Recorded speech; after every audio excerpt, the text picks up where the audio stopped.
Mike Johns. I'm honored, is going to be reading the second half. The author, I'm overwhelmingly honored, is sitting right over here. Myles K. Dunn. Stand up, Myles. You stood up before. Stand up again. So this is a story that is set in the world of baseball, and I'm a former baseball player, so it seems like a natural fit for me to read it. But the thing that I really appreciated most about the story was that it's not actually about the game of baseball. It's actually about the community that develops around a baseball team and how they all take care of each other. And I read it, and I got a little misty, and I thought, this writer gets it. This guy knows. And so thank you, Myles, for writing the story. This is great. So here's the first half of it. It's called Running into Home. I was a 12-year-old boy living on the streets of Montgomery, Alabama, a black boy called Miko. I had black hair, brown eyes, and at the time I was very tall for my age.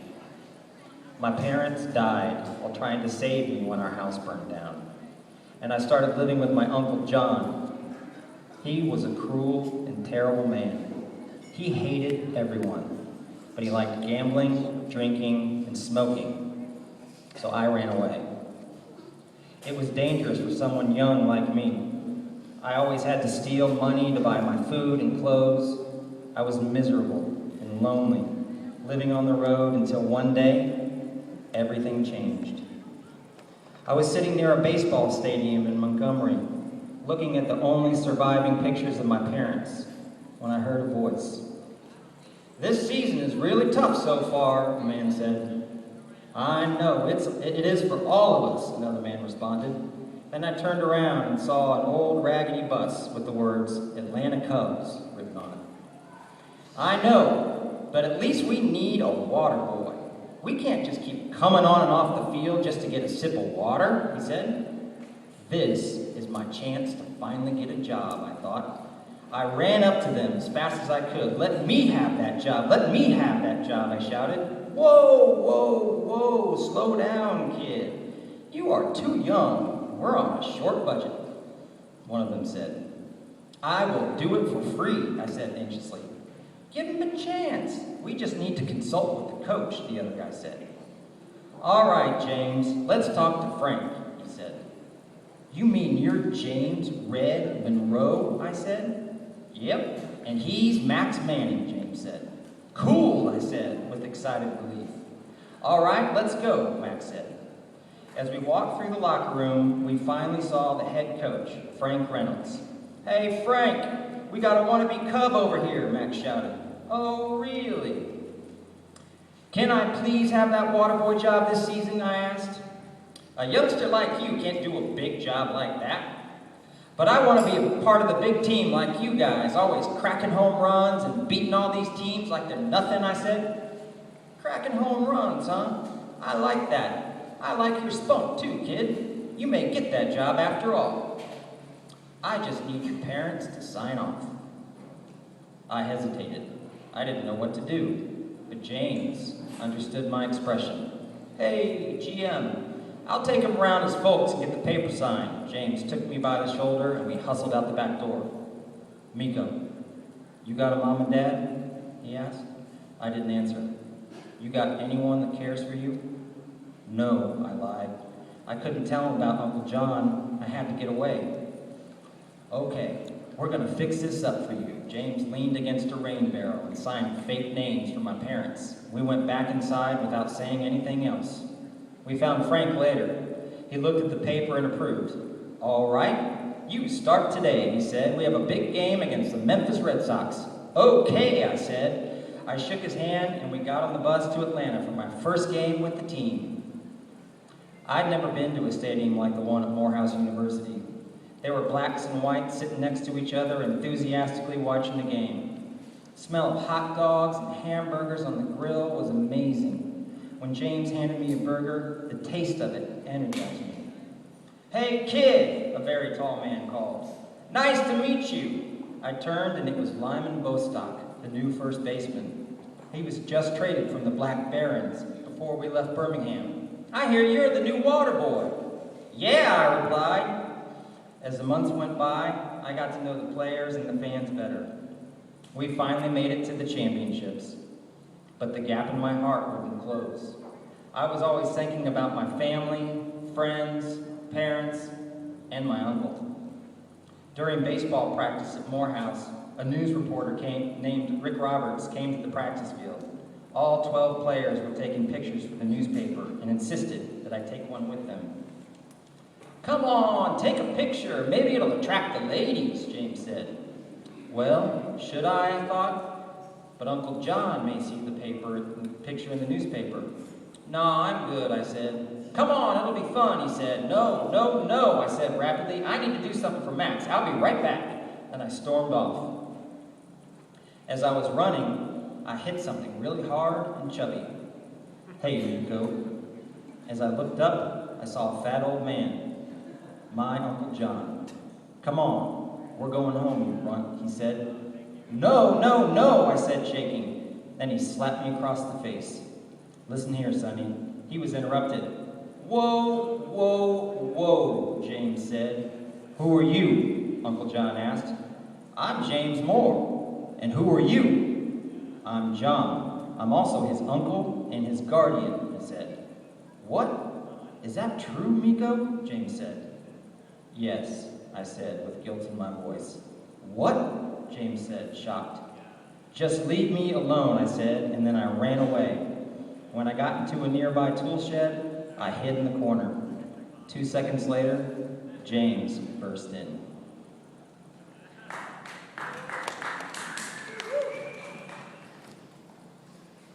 "Hey, what's the matter?" James asked. "Leave me alone," I screamed. "What's with this you being a runaway, Uncle John?" he asked. "I said, leave me alone." "Come on, explain yourself," he said. When I was finally convinced, I explained everything. Well, it all started with my parents, I began my story. I smelled the burning smoke in my room while I was sleeping. Wake up, my dad said. I woke up while he was picking me up. We ran, but wood fell as we exited out of my room. What's happening, I said with fear. "Your mom just left the stove on and burnt the kitchen down," he said. "Just calm down." "Okay," I said, feeling calmer. He had a bright smile, like he always did. It always cheered me up. I felt better. Went down the stairs and Mom was there. Dad put me down and Mom gave me a hug. "You okay, honey?" Mom said. "Yes," I said, then ran. But the wood kept tumbling down. I got stuck. My parents tried to pull me out. "Come on, pull," my dad said. They finally got me out, and at that moment, a huge chunk of wood came tumbling over us. To save me, my mom and dad picked me up and threw me outside. They got hit, and the wood was still on fire. "No!" I had screamed. "It was my fault. If only I hadn't gotten stuck. When the police and firefighters came, they announced that they were dead." "Wow," James said. After that, I lived with my Uncle John, but I hated his guts. He was always stealing. He hated everyone. He preferred gambling and smoking and going to the club. He hated family and made sure I never met them. "Interesting," he said. "You must be miserable. You know what?" "What?" I said. "I know a lot of people like you. That's because life's tough, but you always keep going, no matter what. And you know we'll always be there for you. You're a cub. Don't you ever forget that." "Okay," I said. There was a silence for a while. "You remember the Memphis game?" James asked. "Yeah. We all keep that in mind. We don't dwell on that. Keep going. Think of the future. We think one day they will respect our towns and look up to us. It's hard for me. I miss my parents, my family. I haven't seen my cousins for years because of Uncle John. They don't even recognize me anymore," I said. "Stop dwelling on that, then. You have many friends like us, and people like our children and fans. We all love you because of who you are, not because you worked for us." "You really think that?" I asked. I began to cry. "Really, we will always love you," James said. Uncle John barged in. "Come on, you runt," Uncle John said. "I'm sick of this place. As for your punishment, you will never be a cub ever again." "But no buts. You've already made me mad. Now let's get going," he said. "Okay," I said. "Wait. At least let him say goodbye to everyone," James said. "All right, but make it quick. My car is running." After gathering my things and saying goodbye to everybody, I was back to my miserable old life. Uncle John still It was still the same, treating me like garbage. I hated it. My family, the Atlanta Cubs, won the championship, which cheered me up, but not enough.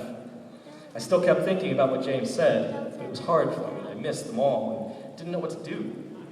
Every day I felt like going back, but I was afraid Uncle John would cause trouble. A month passed. I was reading my book in the living room when 2 policemen barged in. "Put your hands up, John, you're under arrest," one of them said.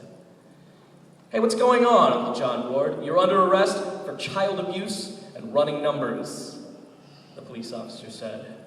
"Well, where am I going to go?" I asked. "With me," a familiar voice said. I turned around. I saw James. I hadn't seen him in forever. I'm your new father. Tears of joy came down from my eyes because I finally had a new home. "How did they find us? And why are they arresting Uncle John?" I asked. "Well, after your uncle found you, I went up to the police and explained everything he told me about him." "Is this true?" I asked. "We've been trying to find him for years," the policeman said. "Hey, John," James yelled to my uncle, "don't worry about your nephew being a cub again. We got a new name anyway, so you still got your way. Have fun in the big house." "New name?" I asked. "Yeah, you're an Atlanta Black Cracker now, Miko," I smiled. "Come on, let's start packing your stuff." "Son," James said. "All right, Dad," I said, happily.